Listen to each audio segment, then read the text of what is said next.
pertanyaannya, siapa yang berani mewakili Tuhan dengan agama yang berada di sisinya? Ini masalah.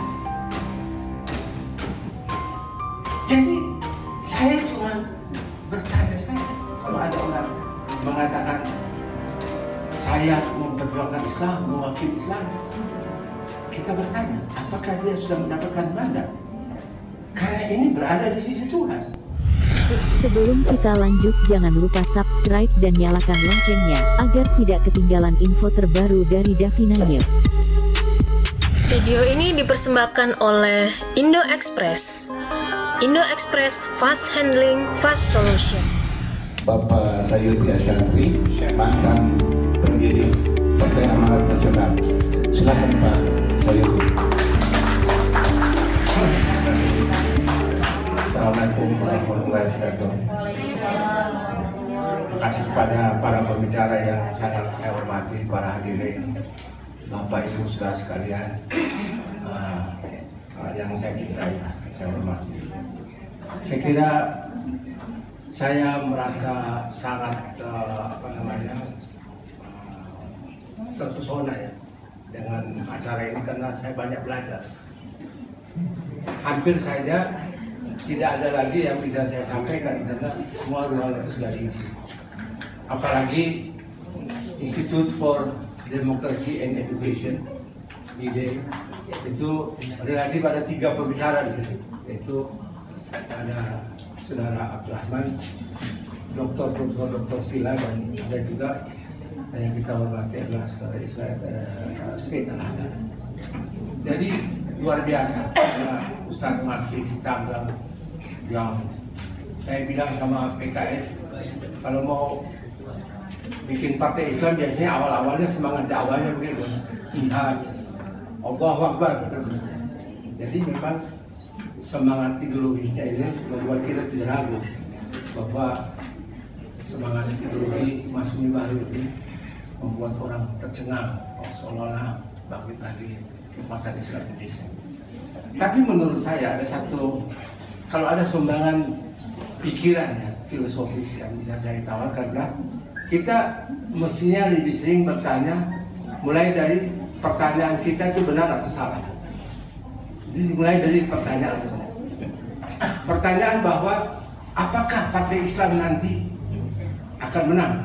Sebenarnya pertanyaan yang salah. Karena mestinya yang berkuasa di Indonesia ini adalah Islam. Jadi tidak boleh lagi ditanyakan apakah akan menang. Karena kalau tidak menang, maka negara ini kacau. Jadi kalau ada misalnya pertanyaan, kenapa Indonesia tidak pernah bisa bangkit-bangkit? Karena bukan soal presidennya, Ustaz. Karena Islam tidak menjadi faktor penentu dalam kebijakan di Indonesia. Jadi ada kesenjangan struktural, yaitu antara amanat Pancasila dengan realitas politik. Kita kan misalnya banyak menghabiskan waktu, menurut saya kalangan Islam terutama, kalau nanti ada hukuman di akhirat, itu hukuman karena banyak habiskan waktu untuk melakukan pembelaan diri. Misalnya kita banyak habiskan waktu untuk meyakinkan bahwa Islam, bahwa agama dan politik itu berhubungan. Mestinya kita tidak punya waktu lagi. Karena itu tidak perlu lagi dibuktikan. Kalau ada yang mengatakan tidak ada hubungan, itu kan pekerjaan mereka yang ingin mengambil untung dari situasi relasi yang kuat antara agama dengan negara. Karena tidak mungkin ada agama tidak punya dimensi politik. Tidak. Apakah agama itu? Agama itu adalah pesan-pesan dari alam esensi yang dibawa oleh otoritas alam atemporal ke alam paratemporal. Jadi sebenarnya pesan ini ketika muncul di alam temporal, alam materi, maka di situ ada relativitas.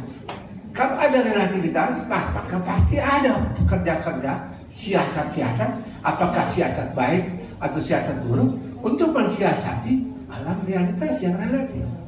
Jadi sebenarnya itu hubungannya niscaya sebenarnya. Nah, bagaimana cara kita menghadapi argumen seperti itu? Karena argumen itu bukan untuk mengalahkan agama, bukan. Sebenarnya orang-orang yang mempersoalkan relasi antara agama dan politik itu bukan karena mau mengalahkan agama, tidak.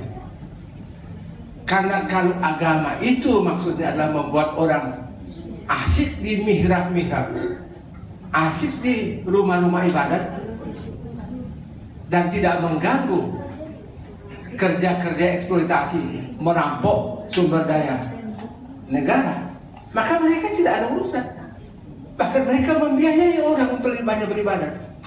Jadi jangan salah, kita tidak menghadapi orang yang memusuhi agama. Kita menghadapi kekuatan yang tidak mau agama ini memberikan inspirasi, memberikan kekuatan, daya dorong agar bisa mencegah terjadinya perampokan, eksploitasi dan penindasan. Sebenarnya itu yang dihadapi. Nah, sekarang kalau misalnya kita ingin menggunakan argumen, buktinya bahwa agama itu berhubungan dengan negara, berhubungan dengan politik, buktinya adalah di Jerman partai agama yang menang, maka kita juga harus yakin bahwa di Indonesia bisa menang. Sebenarnya tidak relevan. Tidak relevan. Kenapa? Karena Islam itu punya satu dimensi lain. Dia membuat kenapa susah menang. Kenapa susah? Kalau partai Kristen kan tidak ada masalah. Kenapa? Karena dalam agama Kristen tidak ada satu relasi yang ketat antara alam esensi, wahyu dengan alam dunia. Tidak. Kalau dalam Islam di situ ada otoritas, namanya syariat. Ada syariat. Anda tidak bisa hanya bicara kenapa saya tidak menang, tapi Islam menguji Anda, bertanya kepada Anda, bagaimana cara Anda menang? Dengan cara apa? Di situ sebenarnya masalah dari. Nah, menyangkut dengan cara apa inilah yang tidak fix posisinya, maka relativitasnya itu dibahas dalam fikih. Karena fikih itu filsafat untuk menghasilkan fiksasi dalam syariat. Jadi dialektika di sini menjadi penting untuk menghaluskan terjadinya refinery produk-produk fikih dalam bentuk syariat.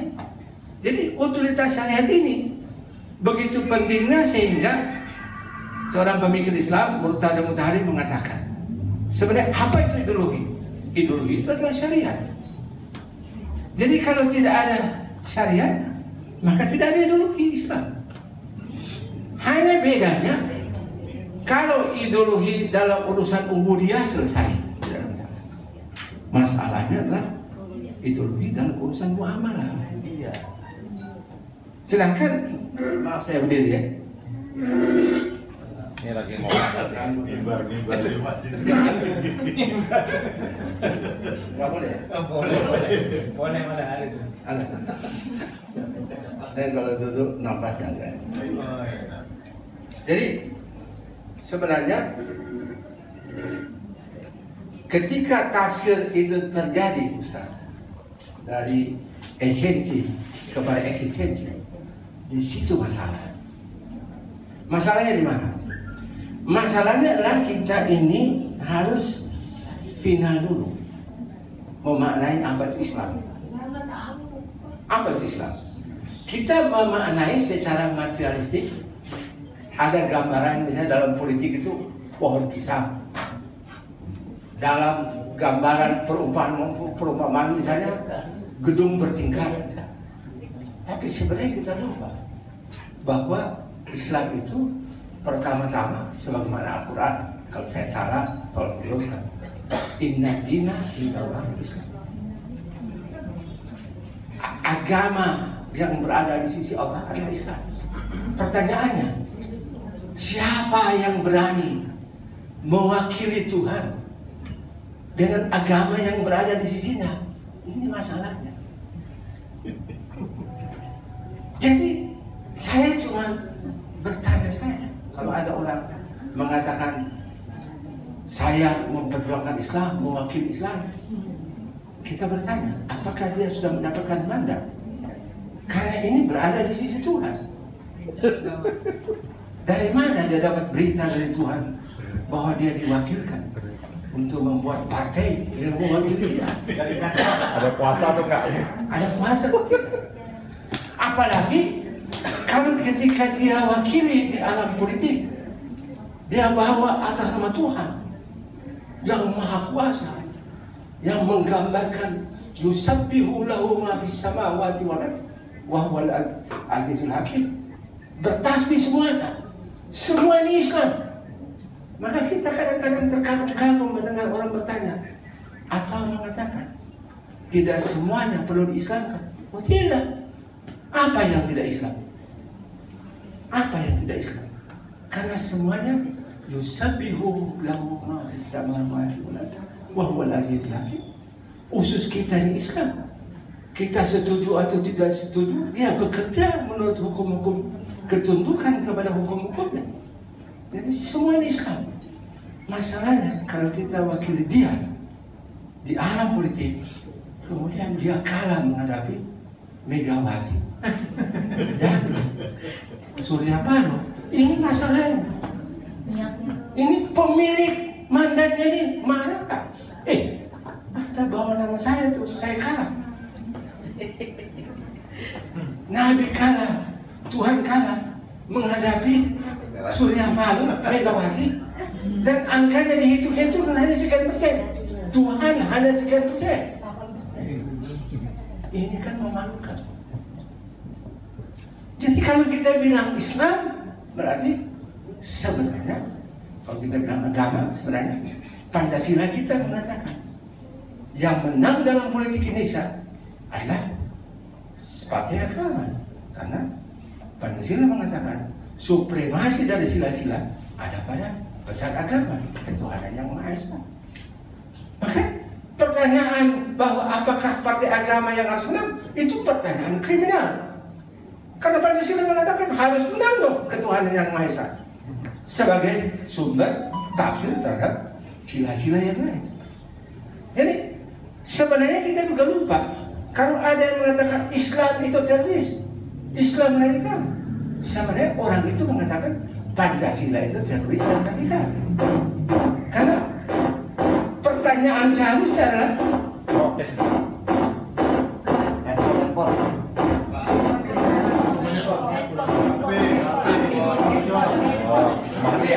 Mati apinya mati. Bayangkan, sakit buatnya hanya dia. Iya. Apinya mati dia. Ganti mic-nya itu matiin. Nah, itu baterainya habis. Ya. Baterainya habis. Jadi kalau kita sedikit Mati yang dekat sana mati. Mati itu, energinya mati itu.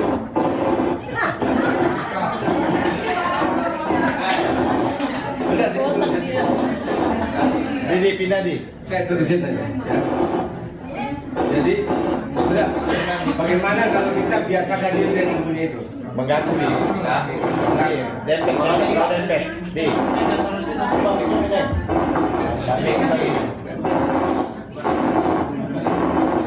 Ini terlalu serius pembicaraannya Pak Seyudi, nggak kuat itu. Jadi gini, ada satu orang yang beragama Kristen, seorang pendeta, dalam forum konferensi internasional ilmu Islam dalam perspektif social sciences atau ilmu sosial.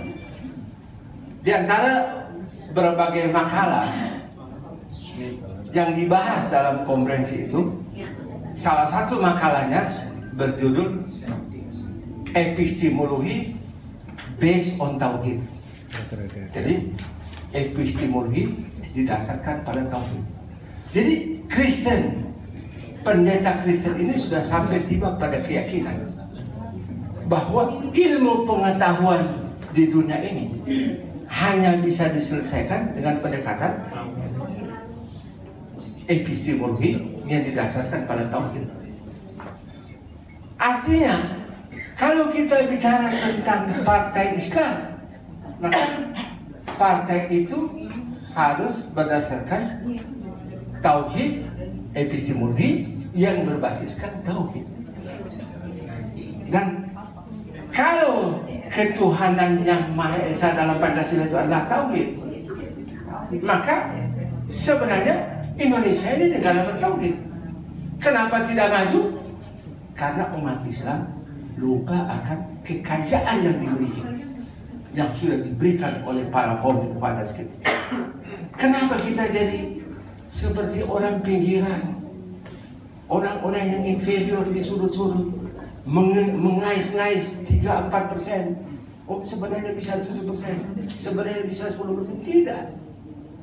Kalau umat Islam atau kekuatan agama yang menghayati Pancasila dan mendapat karunia warisan Pancasila tidak menang, maka terjadi kekacauan.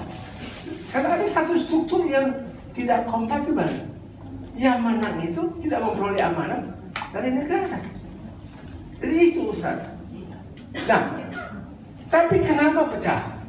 Pecah karena dari alam semesta yang menyeluruh, namanya Islam, inna dina inna Islam, di sisi Allah pula tiba-tiba dibawa di tingkat partai yang bahasa Indonesia itu artinya bagian.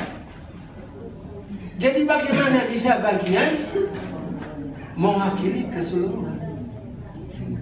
Satu sudut kecil 7-8% mewakili alam semesta. Maka kita jangan salah tafsir yang disebut dengan hizib diterjemahkan sebagai partai. Sebenarnya tidak, harus jelas. Kalau misalnya dibilang sesungguhnya Hizbullah yang menang, kemudian kita katakan sesungguhnya partai Islam yang menang, bukan. Terjemahkan. Kalau partai dimasukkan sebagai politik elektoral, maka bukan itu yang dimaksud. Tapi kalau partai dimaksudkan sebagai golongan orang-orang yang berjuang di jalan Allah, maka itu adalah hizib. Jadi sebenarnya Pancasila itu mengatakan sila pertama itu harus ada Hizbullah, harus ada. Karena kalau kita bilang begini, oh ada, ya memang Pancasila yang bilang ketuhanan yang Maha Esa harus ada Hizbullah. Tapi apakah Hizbullah itu partai Islam? Tidak. Dia adalah kekuatan di wilayah civil society, bukan pada political society, bukan pada state society. Harus dibedakan. Jadi kalau ditanya ke depan ini siapa yang menang, menurut saya setelah puasa sekian lama, maka kekuatan Islam yang harus menang. Harus. Kalau tidak mau kacau, harus menang. Tetapi apakah itu partai Islam? Belum tentu. Karena partai itu bagian, ada satu bagian berbeda dengan bagian lain. Kita tidak bisa membayangkan kalau nanti partainya Pak Ustadz Masri ini kemudian dapatlah berapa persen, kemudian mengatakan kita kan tidak perlu menang, yang penting sudah berusaha, oke. Kemudian nanti pilkada di satu wilayah ada partai non muslim mendukung calon, ada partainya Ustadz Masri cari-cari, kalau calon Islam tidak mungkin menang karena mayoritas adalah non muslim, maka terjadilah gabungan di daerah itu. Partainya Ustadz Masri, Allah Akbar, bergabung dengan partai non muslim. Terjadilah semangat persatuan dan NKRI di wilayah pilkada. Nah, ini bisa terjadi karena dia partai. Tetapi kalau partai yang kita maksudkan adalah kekuatan umat beragama, wabil khusus kekuatan Islam, yang kalau menang kekuatan Islam maka mereka bisa mempersembahkan keadilan kepada seluruh rakyat Indonesia, apapun agamanya, karena tidak kacau. Maka mereka bisa mempersembahkan kasih sayang, pembagian yang proporsional melalui partai apapun. Maka kita katakan bahwa insya Allah itu yang akan menang dan harus menang, karena kalau tidak menang tidak sesuai dengan amanat Pancasila. Ini paham saya. Kalau misalnya ditanya ya, bagaimana pendekatan filosofisnya dalam soal ini, Habib Smith, saya katakan kita ini banyak habiskan waktu dalam soal kesalahan metodologi. Mungkin pengalaman sehari-hari kita mengatakan ada misalnya cerita-cerita tentang sihir. Bapak Ibu tahu kan, ada sihir. Ada yang bilang, Pak Saidi, kalau tidur itu jangan di tempat tidur, karena kalau sihir menyerang itu biasanya kena di pusat. Jadi ada beberapa orang tokoh malah tidurnya di lantai. Jadi kalau serangan sihir dia di bawah. Banjir. Kalau jalan mobilnya agak sedikit masalah, ini saya disihir. Jadi setiap hari waktunya habis untuk menghadapi sihir. Baca ayat ini untuk menolak sihir dari arah ini. Baca zikir ini untuk menolak sihir dari ini. Sebenarnya kan ada metodologi yang sangat ringkas dalam soal ini, yaitu ingat saja selalu Allah, maka semua keburukan lain akan bisa terhindari. Jadi singkat sebenarnya, ringkas. Selalu berhubungan dengan kelezatan yang dalam istilahnya Profesor kita itu apa namanya tadi? Pesona.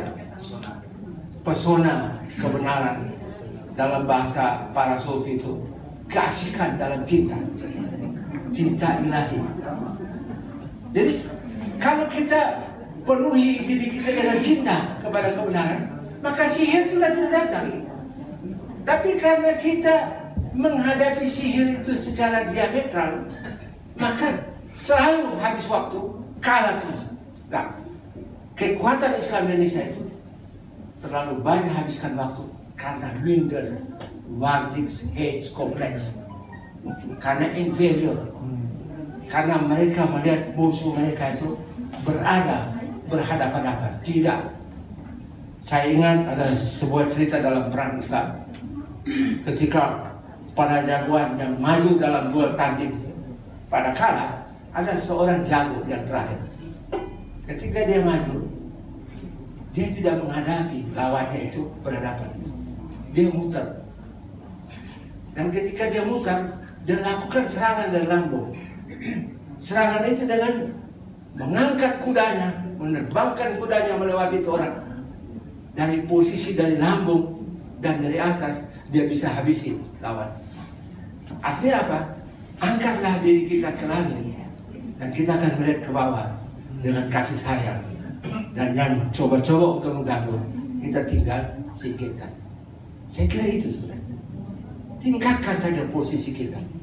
Jangan terlalu minder. Jangan terlalu hadapi mereka dengan argumen bahwa politik ini, agama jangan dibawa ke politik. Nggak usah dengar. Karena itu pernyataan yang sia-sia. Dia tidak punya relasi dengan keabadian.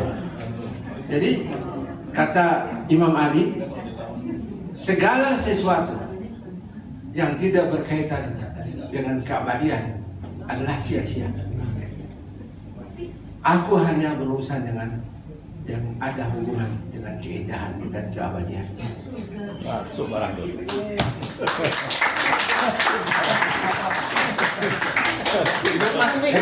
Bahasa Ustadznya Masri tadi, kita naik ke atas.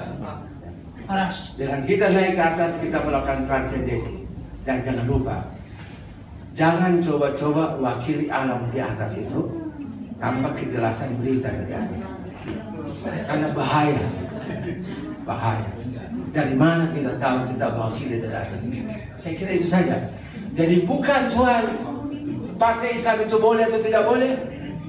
Menurut undang-undang partai politik, di mana saya juga turut salah satu penyusunnya, mengatakan bahwa selain dari asas Pancasila, ada asas-asas partikular yang dibolehkan dilakukan oleh bisa asas keyakinan kita dan sebagainya dibolehkan. Jadi secara politik dibolehkan, secara teologis dibolehkan, tapi dengan catatan. Dari mana kita tahu bahwa ketika pemimpin Islam itu bicara, itu menurut langit? Pertanyaan ini pernah saya ajukan. Bagaimana di negara yang pemimpinnya Islam mengatakan bahwa selalu kepimpinannya itu berdasarkan dari langit? Dari mana tahu? Jawabannya adalah jaminan itu ada pada ketaatan kita pada syariat. Syariat ini harus diteguhkan oleh satu dewan syariat. Jadi kalau ada partai berbasiskan Islam, maka dia harus punya otoritas syariat. Dan otoritas syariat ini berfungsi jangan mencari musuh, sesedikit mungkin mencari musuh, karena semuanya adalah Islam. Dasarnya itu, ya. Semuanya adalah Islam. Semuanya dalam ruang lingkup kasih sayang Islam. Inna dina inda Islam. Jadi maaf, ada karena ini apa namanya menyambut kebangkitan dari